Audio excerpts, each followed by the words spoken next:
খেলা হবে আর হার জিত থাকবে না তা কি হয় বলুন। খেলা মানেই তো হার জিত।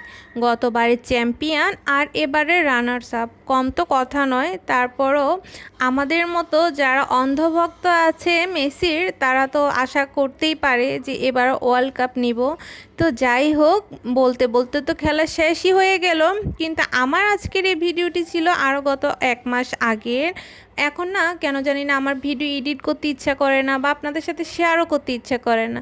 তো যাই হোক, যেহেতু আমি সেদিন ছোট ছোট মেমোরি আমরা একটু ক্লিপ করে রেখেছিলাম, তাই জন্য ভাবলাম যে আজকে আপনাদের সাথে শেয়ার করি।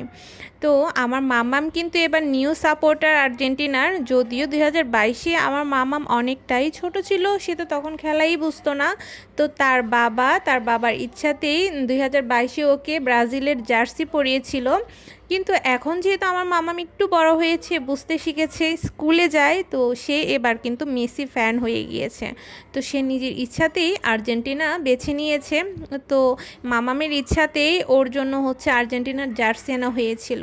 তো আর্জেন্টিনার খেলার দিন আমরা তিনজনেই খুব এনজয় করে খেলা দেখছিলাম। আমাদের ভিডিও দেখলেই বুঝতে পারবেন। তো অনেক বেশি এনজয় করেছি। তবে মেসিকেও অনেক বেশি মিস করছি, কারণ এতদিন খেলা দেখেছি, মেসিকে দেখতে পেয়েছি, তার ম্যাজিক দেখতে পেয়েছি। তো এই সব কিছু না খুব বেশি মিস করছি।